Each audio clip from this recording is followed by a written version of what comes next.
Hi hello welcome to Jar TV. Aarogyasri బిల్లులు green ఛానల్లో విడుదల చేస్తున్నామన్నారు, కానీ అది జరగటం లేదు. గత బీఆర్ఎస్ ప్రభుత్వంలో ఆరోగ్యశ్రీ 5 లక్షలు ఉంటే కాంగ్రెస్ ప్రభుత్వం 10 లక్షలు ఇస్తామని చెప్పారు. 5 లక్షల నుండి 10 లక్షలు పెంచితే ఖర్చు పెరగాలని, కానీ ఎందుకు తగ్గింది? ఆరోగ్యశ్రీ పెండింగ్ బిల్లులు విడుదల చేయక చిన్న చిన్న ఆసుపత్రులు మూతపడే పరిస్థితి నెలకొంది.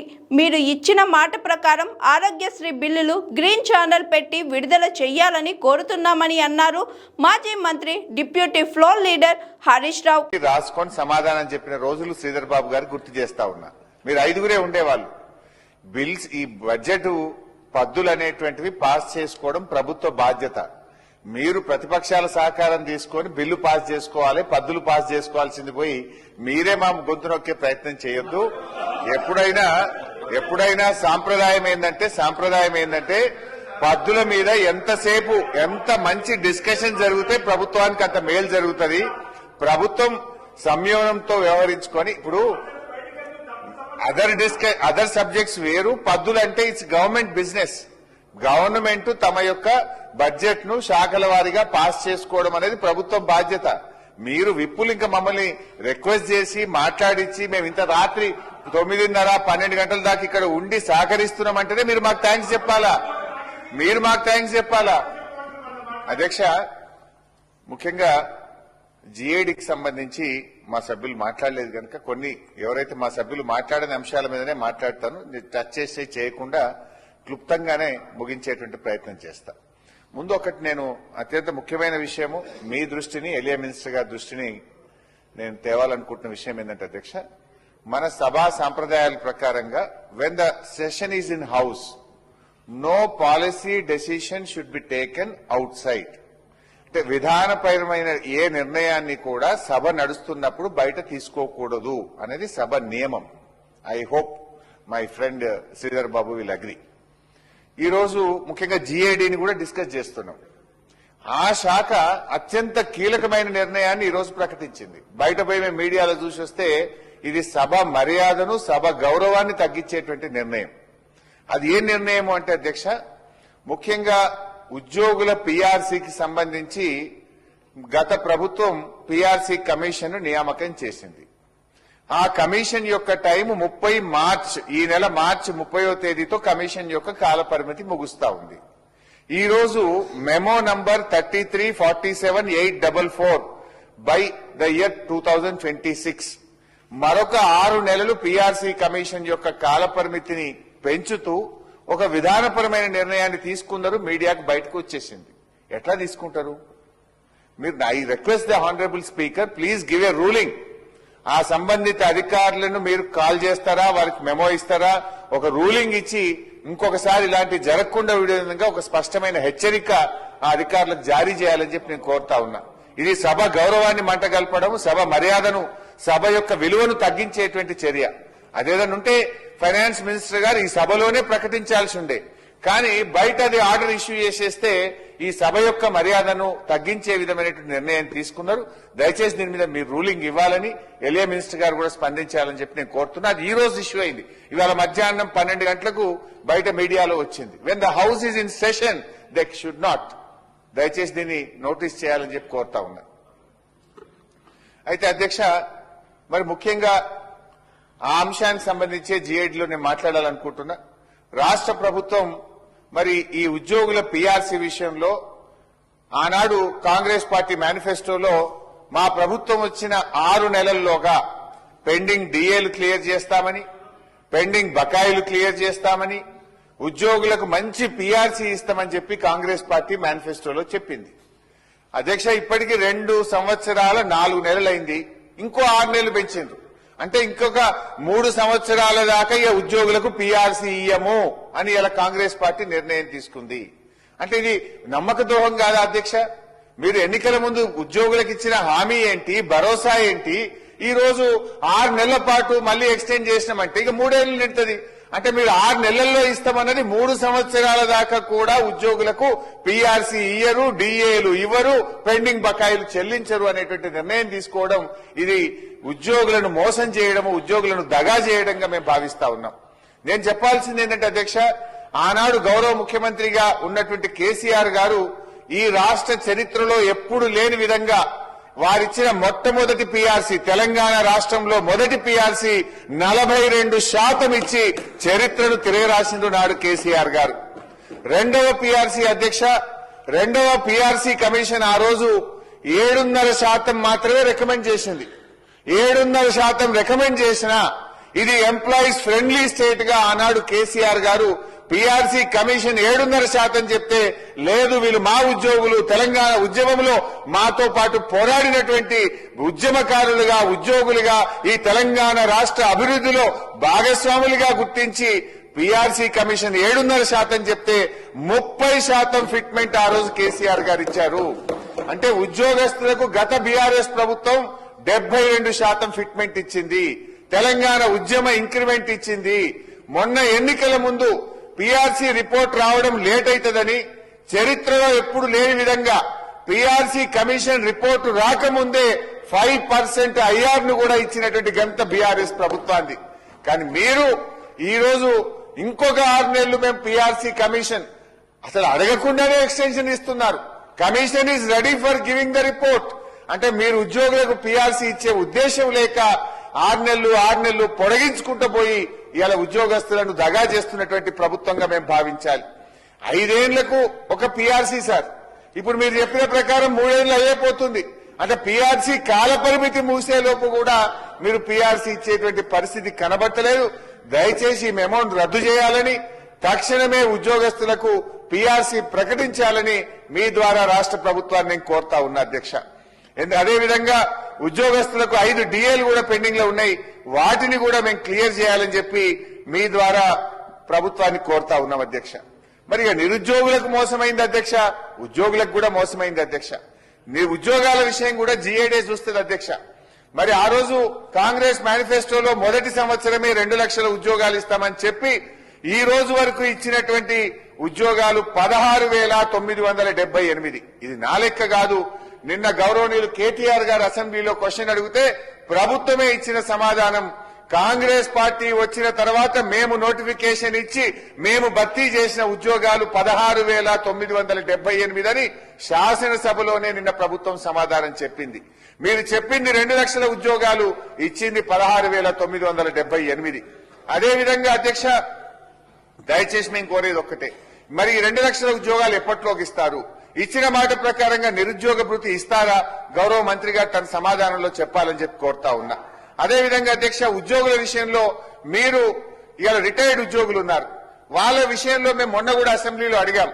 మీ బెనిఫిట్స్ దాదాపు వాళ్ళ రిటైర్మెంట్ బెనిఫిట్స్ వాళ్ళకి రావడం లేదు, వాళ్ళందరూ కోర్టుకు పోతున్నారు. నిన్న మనం పేపర్లో చూసాం అధ్యక్ష, హైకోర్టులో 600 మంది రిటైర్డ్ ఉద్యోగులు పోతే మన ఫైనాన్స్ సెక్రటరీ గారిని హైకోర్టు పిలిచి రాత్రైనా సరే నువ్వు రావాల్సిందే అని హైకోర్టుకు పిలిచి వాళ్లకు ఏప్రిల్ 9వ తేదీలోగా 600 మంది రిటైర్డ్ ఉద్యోగులకు పెన్షన్ బెనిఫిట్స్ చెల్లించాలని హైకోర్టు ఆదేశం ఇచ్చింది. నేను ప్రభుత్వాన్ని అడుగుతా ఉన్నా, మరి మిగతా ఉద్యోగులు కూడా ఇప్పుడు మీరు హైకోర్టు పోమని చెప్తారా? హైకోర్టుకు పోతేనే ఈ ప్రభుత్వం పెన్షన్ బకాయిలు ఇస్తుందా? లేదు, రిటైర్డ్ ఉద్యోగులకు హక్కుగా రావాల్సినటువంటి పెన్షన్ బకాయిలు ఎప్పట్లోకి ఇస్తారు?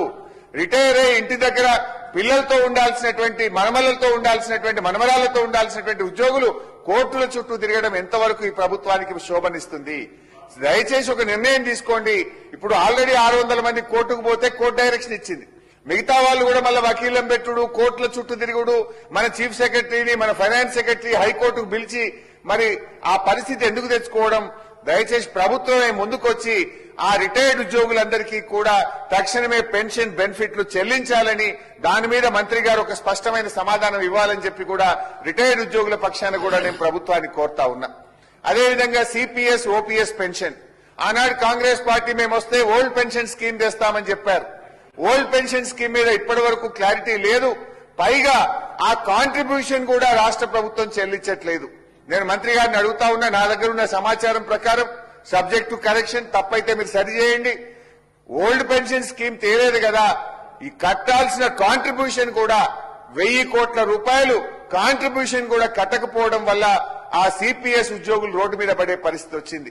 చనిపోయిన సిపిఎస్ ఉద్యోగులకు గ్రాట్యుటీ ఇవ్వడం లేదు, కంపాషనేట్ ఉద్యోగాలు కూడా ఇవ్వడం లేదు.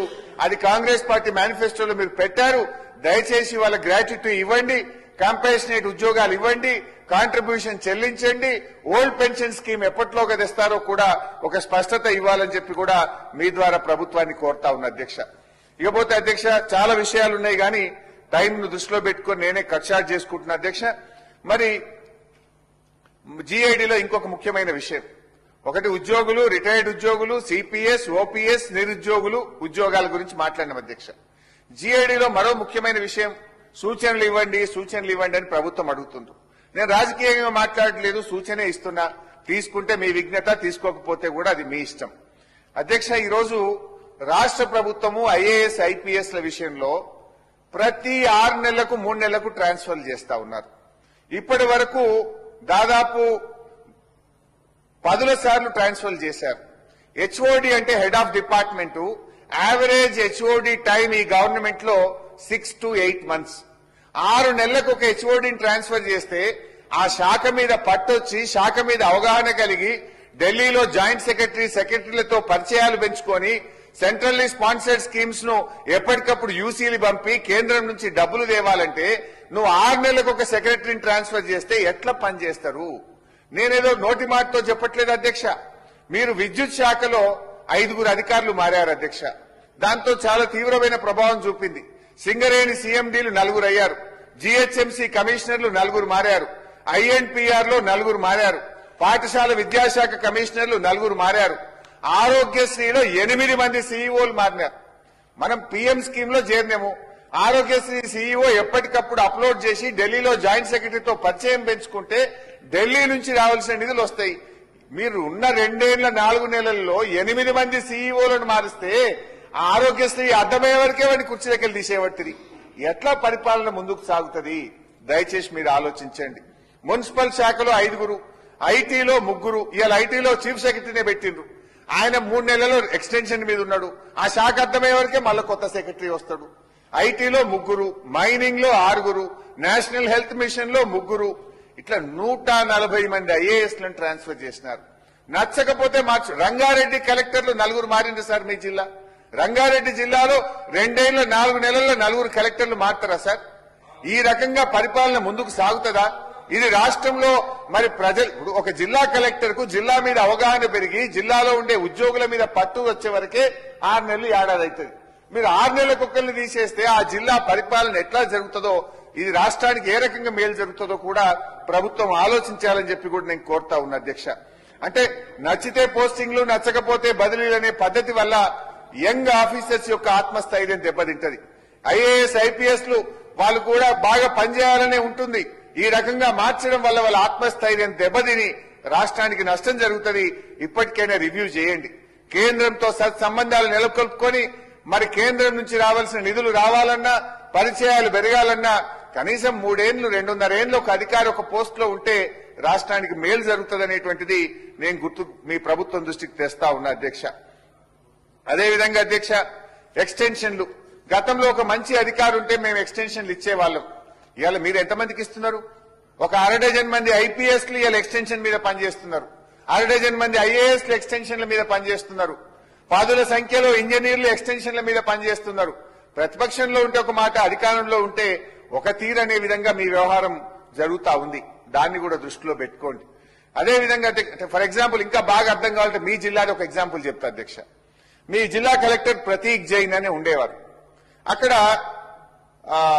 లగచర్ల ల్యాండ్ ఎక్విజిషన్ జరిగింది. యాజ్ ఎ కలెక్టర్ ఆయన పోయి చాలా హామీలు ఇచ్చింది. అక్కడ మీకు ఇళ్ల స్థలం ఇస్తా, మీకు ఇంత డబ్బు ఇస్తా, మీకు ఇందిరమ్మ ఇల్లు ఇస్తా అని చాలా ప్రామిస్ చేసి కలెక్టర్ తంటాలు పడి ల్యాండ్ ఎక్విజిషన్ చేసిండు. టక్కన ఆయన ట్రాన్స్ఫర్ చేస్తుంది. కొత్త కలెక్టర్ వచ్చాయి. ఇప్పుడు ఆ ప్రజలు పోయి ఆ కొత్త కలెక్టర్ని కలిసి నాకు తెలియదు ప్రతీక్ జైన్ అడుగుపో అంటే ఎట్లా నడుస్తుంది? అంటే అంతా గందరగోళం అవుతుంది. To understand the better things నేను ఎందుకు చెప్తున్నా అంటే, ఒక కలెక్టర్ 2 ఏళ్ళలో 3 ఏళ్ళలో ఉంటే ఇష్యూస్ బాగా రిజాల్వ్ అవుతాయి, ప్రజలకు ఇచ్చిన హామీ అమలు జరుగుతుందని మీకు అర్థం కావడానికి మీ జిల్లా పేరు తీసుకొని చెప్తున్నా అధ్యక్ష. అట్లా చాలా జిల్లాల్లో చాలా విషయాలున్నాయి కానీ సమయం లేదు కనుక నేను దాన్ని క్లుప్తంగా చెప్పే ప్రయత్నం చేస్తా ఉన్నా. అదేవిధంగా అధ్యక్ష, ఇదే జీఏడీకి సంబంధించి ఇంకో ముఖ్యమైనటువంటి విషయం అధ్యక్ష. మాది ప్రజాపాలన అంటాడు మా శ్రీధర్ అన్న. అసలు మేము ప్రజలే మేమే ప్రజలు, మాదంతా పారదర్శకత, మాకంటే మించిన పారదర్శకతనే లేదని మాట్లాడితే మా శ్రీధర్ బాబు గారు పదే పదే అంటుంటారు. నేను ఒక విషయం అడుగుతా ఉన్నా. ఈ ప్రభుత్వం వచ్చిన తర్వాత 19,604 జీవోలు ఇచ్చింది అధ్యక్ష. ఎందుకు ఆన్లైన్ లో పెట్టలేరు? మొన్న హైకోర్టుకు పోయినరు. ఎర్రోల శ్రీనివాస్ అని మాజీ ఎస్సీ కమిషన్ చైర్మన్ హైకోర్టుకు పోతే హైకోర్టు మీరు 4 వారాల్లోగా మొత్తం జీవోలు ఆన్లైన్ లో పెట్టండి అని హైకోర్టు డైరెక్షన్ ఇచ్చింది. 4 వారాలైంది, ఇప్పటికీ కూడా ఆన్లైన్ పెట్టలే అధ్యక్ష. 19,604 జీవోల్లో ఇప్పటి వరకు ఆన్లైన్ లో పెట్టింది 3,290 అధ్యక్ష. ఆన్లైన్ లో పెట్టని జీవోలు 15,770 జీవోలు ఆన్లైన్ లో పెట్టకుండా దాచిపెట్టిండ్రు. 82% జీవోలు సీక్రెట్ గా పెట్టిండ్రు. ప్రజాపాలన అయితే, పారదర్శక పాలన అయితే ఎందుకు 82% జీవోలు, ఎందుకు 15,000 జీవోలను మీరు ఆన్లైన్ చేయలేదో సమాధానం చెప్పాలి. ఇప్పటికైనా ఆ జీవోలను ఆన్లైన్ లో పెట్టాలని చెప్పి మీ ద్వారా ప్రభుత్వాన్ని కోరుతా ఉన్న అధ్యక్ష. ఇకపోతే మా గౌరవ మంత్రివర్యులు పొన్నం ప్రభాకర్ అన్నకు సంబంధించి ఆర్టీసీకి సంబంధించి కూడా, మా ట్రాన్స్పోర్ట్ కూడా మా పార్టీ నుంచి ఎవరు మాట్లాడలేదు. దాన్ని కూడా క్లుప్తంగా మాట్లాడే ప్రయత్నం చేస్తా. మొత్తంగా ఆర్టీఐ డిపార్ట్మెంట్ లో అధ్యక్ష పన్నులు వేస్తా ఉన్నారు. పరోక్షంగా పన్నులు ఎట్లేసిందంటే ఈ 1 ఏప్రిల్ నుంచి మోటార్ సైకిల్ కొనుక్కుంటే, ఒక రైతు, ఒక విద్యార్థి, ఒక కూలీయో మోటార్ సైకిల్ కొనుక్కుంటే 2,000 రూపాయలు రోడ్ సేఫ్టీ ట్యాక్స్ కొత్తగా పెట్టిండ్రు. ఉన్న ఆర్టీఏ ట్యాక్స్ గా అదనంగా, అదే మీరు పెద్ద పెద్ద కార్ల మీద వేయండి, లగ్జరీ కార్ల మీద ట్యాక్స్ వేయండి. మోటార్ సైకిల్ ఓ విద్యార్థి కొనుక్కుంటాడు, లేదంటే ఒక పాపం ఒక రైతు కూలీ కొనుక్కునే మోటార్ సైకిల్ మీద కూడా ఇవాళ 2,000 రూపాయలు మినిమం రోడ్ సేఫ్టీ ట్యాక్స్ ను ప్రభుత్వం పెట్టింది. అదేవిధంగా మిడ్ సైజ్ కార్లు, చిన్న చిన్న కార్ల మీద కూడా 5,000 రూపాయల ట్యాక్స్ కొత్తగా ప్రతిపాదించారు. ట్రాన్స్పోర్ట్ వెహికల్స్ మీద 10,000 రూపాయల ట్యాక్స్ పెట్టినారు. కొంతమంది పాపం స్వయం ఉపాధి కోసం ట్రక్కులు కొనుక్కొని నడుపుకుంటా ఉంటారు. చిన్న చిన్న లైట్ మోటార్ ట్రక్స్ కూడా కొనుక్కుంటారు. ఆటో ట్రాలీ లాంటి వాటి మీద 10,000 వేయడం తగదు. ప్రభుత్వం ఆలోచించి మీరు పెద్ద వాహనాల మీద వేయండి, కానీ మోటార్ సైకిళ్ల మీదనో, మధ్యతరగతి వాళ్ళు కొనుక్కునే కార్ల మీదనో, మరి పేదవాళ్లు ఉపాధి కోసం బండ్లు కొనుక్కునే ట్రాన్స్పోర్ట్ వాహనాల మీద పన్నును తగ్గించాలని, దీన్ని ఆలోచించాలని చెప్పి మీ ద్వారా ప్రభుత్వాన్ని కోరుతా ఉన్నా. అదేవిధంగా ట్రాన్స్పోర్ట్ డిపార్ట్మెంట్ లో AMVI to MVI, MVI to RTO ప్రమోషన్లు 2 ఏళ్లుగా పెండింగ్ లో ఉన్నాయి. వాటిని పూర్తి చేయండి. మీరే అనేక సార్లు వాహనాలు ఇస్తామన్నారు, వాళ్ళకు వాహనాలు సమకూర్చండి. అదేవిధంగా ఆర్టీఏ ఆఫీసులు 26 కిరాయి బిల్డింగ్లలో ఉన్నాయి. 26 ఆర్టీఏ ఆఫీసులకు 6 నెలలకెళ్ళి కరెంటు బిల్లు కట్టలేరు, 3 నెలలకెళ్ళి కిరాయిలు కట్టలేరు. అరే 1,000 కోట్లు ఇచ్చేటువంటి ఆర్టీఏ ఆఫీసులకే కిరాయి కట్టకపోతే ఎట్లన్నా? 6-7 వేల కోట్ల ఆదాయం ఇస్తున్నారు వాళ్ళు. ఆ కిరాయిలు కట్టండి, కరెంటు బిల్లు కట్టండి, వాహనాలు ఇవ్వండి, అదేవిధంగా ప్రమోషన్లు ఇవ్వండి అని చెప్పి మీ ద్వారా మంత్రి గారి దృష్టికి తెస్తా ఉన్నా అధ్యక్ష. అదేవిధంగా అధ్యక్ష, కొన్ని ఇష్యూస్ కూడా ఉన్నాయి. ఆర్టీఏ డిపార్ట్మెంట్ లో ప్రజలు ఇబ్బంది పడతా ఉన్నారు. స్టేట్ పోర్టల్ ను సెంట్రల్ పోర్టల్ తో అనుసంధానం చేసుకున్నాం. మొత్తం ఇండియా ఈజ్ 1 యూనిట్ అయింది. ఇప్పుడు దాంట్లో ఒకటి ఏమైందంటే అధ్యక్ష, డేటా ఇంటిగ్రేట్ కాలేదు. ఇప్పుడు 50 ఏళ్లు నిండిన వాళ్ళు లైసెన్స్ రెన్యువల్ చేసుకోవాలి. లైసెన్స్ రెన్యువల్ కి పోతే అక్కడ ఏమైతుంది, స్లాట్ బుక్ చేసుకుంటే కొన్ని పేర్లు స్టేట్ సెంట్రల్ డేటా ఇంటిగ్రేట్ కాకపోవడం వల్ల వాళ్ళ ఆఫీస్ కు పోవాల్సి వస్తుంది, ఆఫీసుల చుట్టూ తిరగాల్సి వస్తుంది, బ్రోకర్ల దగ్గరికి పోవాల్సి వస్తుంది. ఈ డేటా ఇంటిగ్రేషన్ లో ఉన్న డిస్టర్బెన్స్ ను తక్షణమే దాన్ని సరిచేయాలి. దాంట్లో ఇబ్బంది లేకుండా, ప్రజలకు ఇబ్బంది లేకుండా ప్రయత్నం చేయాలని ప్రభుత్వం దృష్టికి తెస్తా ఉన్నా. అదేవిధంగా ఆటో క్లాస్ సారథి అనేటువంటి యాప్ లో కూడా మరి లేకపోవడం వల్ల ఆటో లైసెన్స్ బుక్ చేసుకోవడానికి కూడా వీలు కావడం లేదు. పాత వారికి రెన్యువల్ లో కూడా ఇబ్బంది అవుతుంది కనుక ఎన్ఐసితో మాట్లాడి ఈ ఆటో ఆప్షన్ ఉండే విధంగా కూడా మంత్రి గారు ప్రయత్నం చేయాలని చెప్పి మేము మంత్రి గారి దృష్టికి తెస్తా ఉన్నాం అధ్యక్ష.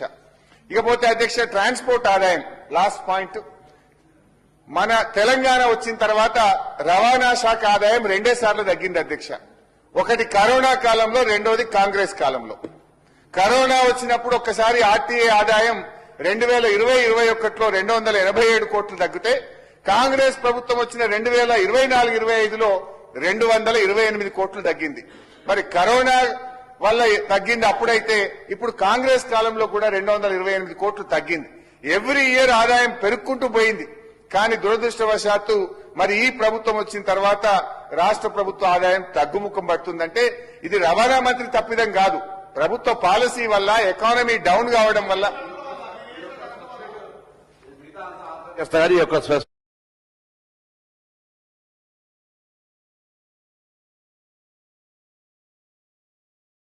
Hi, this is Swathi. Like చేయండి, షేర్ చేయండి, కమెంట్ చేయండి అండ్ సబ్స్క్రైబ్ చేయండి GRTV.